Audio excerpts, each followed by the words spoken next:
Just 6 months ago, I began my slow traveler journey. And with just 3 suitcases and a ticket to a country I had never been to before, I started my journey in Panama City, Panama. And here's what I learned in the last 6 months. Hey everybody, my name is Karen Warren and I am a life coach and I am the start over coach, which means I help Gen X women who are starting over by choice or by circumstance figure out what's next and go get that thing. So let's talk about it. Oh, what a fabulous first stop on the journey. I loved my time in Panama City. The sights, the sounds, the music, the food, the people, the prices, the cocktails, all of it. So let me talk about a couple of things. First, let's talk locations.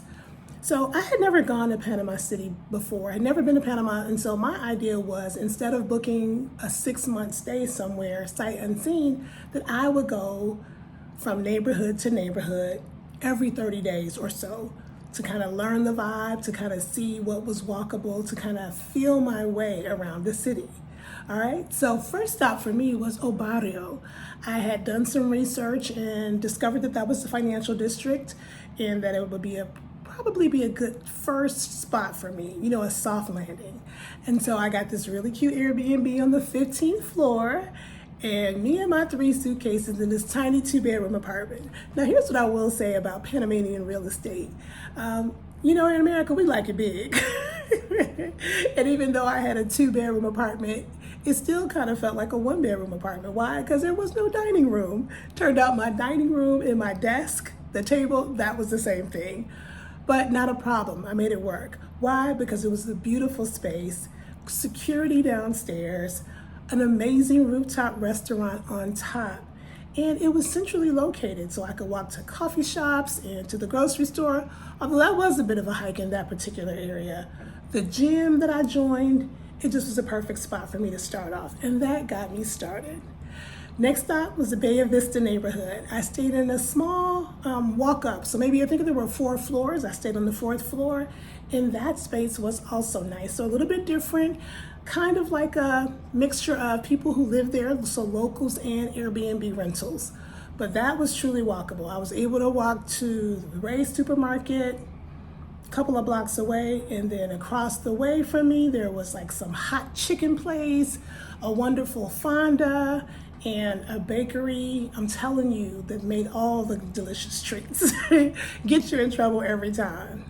Third stop was Casco Viejo-ish. And I ran into a little bit of a situation there in that Airbnb. There was some kind of roach situation, and so I had to beeline up out of there after 4 days. And I returned back to that previous Airbnb I just mentioned in Bay Vista. They knew me, they had space for me, I had to juggle, but I made it work. And then my last stop was a little bit south of San Francisco. Okay, God, I can't think of the neighborhood right now. I'll have to edit it and pop it in. And that was my favorite Airbnb. That was a 2-bedroom apartment, also on the 15th or 16th floor. Really nice, cute gym, a co-working space, walking a block to the local grocery store, and just a really nice apartment complex. Kids, families, people live there, a wonderful building, and really great views. And also the social area up top on the 30th floor, very nice, overlooking Parque Omar. So that was amazing. So highlights for Panama City for me. Convenience. It's a great city, easy to get around. Ubers are plentiful and reasonably priced. Typical Uber ride might be $2 to $5 maybe, just going around. If I was heading a little bit further, maybe to Costa del Este, maybe $7, $8, or $9. It just kind of depends. And so I love that. I said I was going to take the train and the buses and learn that system, but I don't know, I got lazy and I just decided to Uber everywhere. It was so convenient. And so I probably missed out on that experience. Maybe next time when I come back, I will do that. But I didn't really take the train or the buses, although the system looks incredibly easy and is super affordable. What else? The food. The food was amazing. Everywhere from the rooftop restaurants to happy hours, cocktails, even some American chains if you're feeling like that, but Not so much, really. Oh, wait, that's not true. I did stop at the TGI Fridays at Albrook Mall at one time. But delicious food, reasonably priced. And I am in love with fondas. I'm calling fondas like, I don't know, Panamanian soul food, right? Super cute little entrees, chicken, rice, veggies, salad, $5, $6, $7 if you're at a fancy one. Delicious, made with love. So eat like the locals, right? I also love the produce market, San Felipe Nere Market or some of the fruterias. Just go, maybe I'd spend $15 or so a week, get pineapple or cilantro, avocado, cabbage, bok choy, all the things that I loved. So delicious, reasonably priced, and just a lovely selection. What else? Safety. So I'm originally from Chicago, and so I do come with a city perspective. Now, I wasn't living in downtown Chicago. I'm from the South Side. So in a neighborhood, residential, but there is this idea that you need to be aware of your surroundings. It is a city, and so you have to carry yourself accordingly. But overall, not once did I feel on heightened alert or threatened, but I also had common sense. In a city, in a foreign language, foreign country, their laws, I'm a visitor, I'm a guest. And so carry myself accordingly, act accordingly. And the Panamanians, everyone I met was super sweet. I only had one Uber driver who acted like I slammed his door really hard. But other than that, everybody would help me with my Spanish. I would help them with their English. People were super friendly. And that really meant a lot. What else? Nightlife. So the nightlife is vibrant. You can get into everything from salsa to bars to clubs to whatever floats your boat. Casinos. That's one thing. I really didn't know that casinos and gambling, was a big thing here, but there are casinos everywhere. Didn't do that because I got to keep my money, right? But you can find something to do. There's a huge expat community here, it's particularly Black expat community, and so there was always something, whether it was the Wednesday meet and greet, a throwback Thursday, karaoke Friday, live music, jazz, something always going on. And then lots of activities too. You think daytime in terms of Parque Omar or festivals or events. And so you just want to be aware and to stay connected and to find out there's always something to do.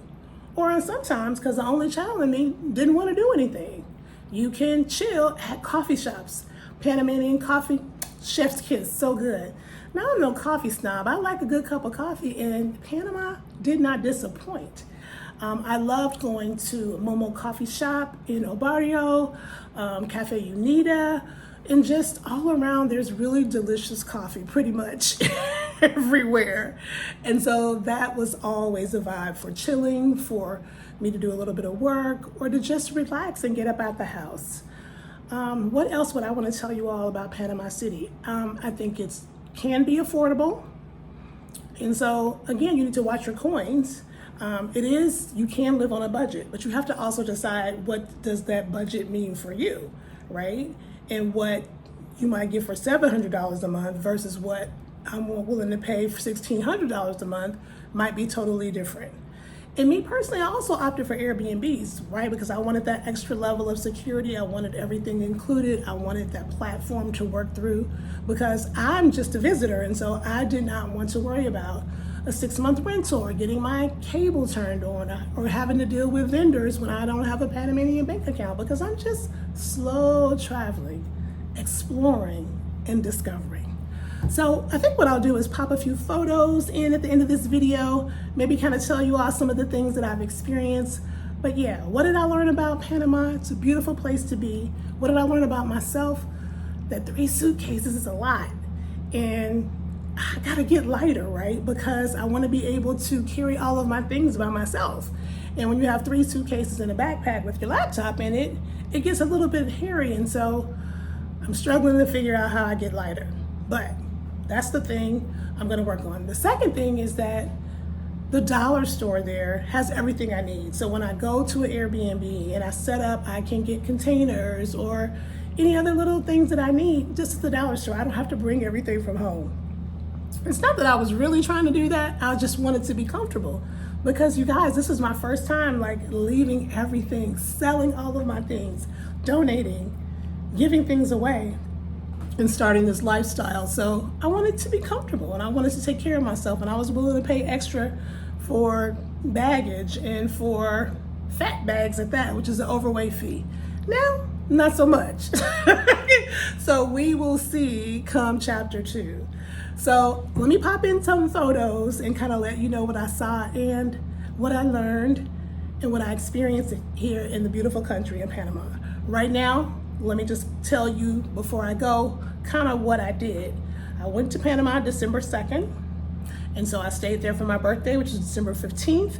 And then I stayed all the way through April 25th. And then I took a cruise. I went to Cologne, Panama, and I took it all the way to LA.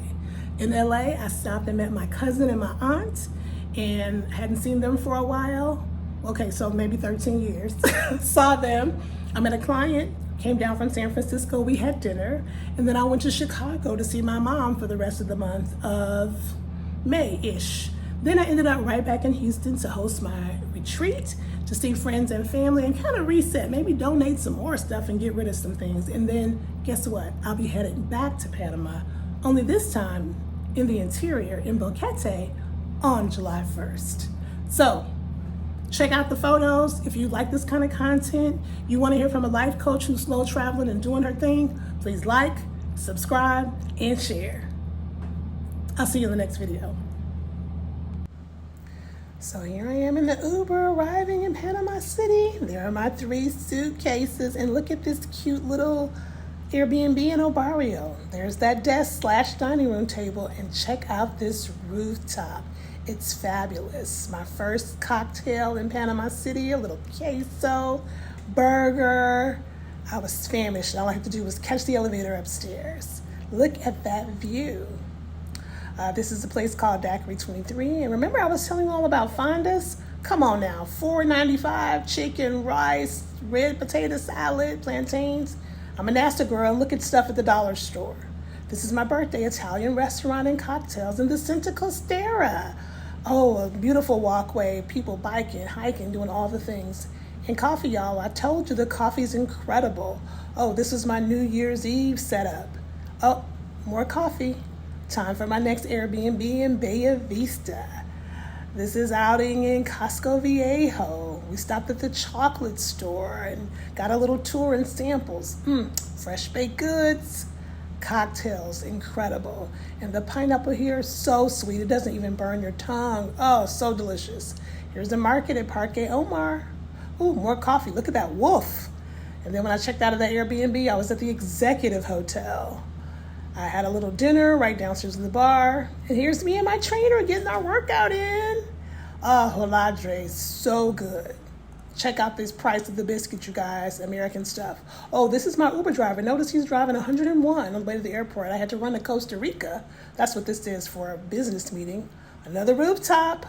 Rooftop vibes are crazy great in Panama. This is the view from my last Airbnb, Carasquilla. $5 shawarma. A little hostess gift from my Airbnb host. And look at the view from my last Airbnb. That's beautiful. I loved it.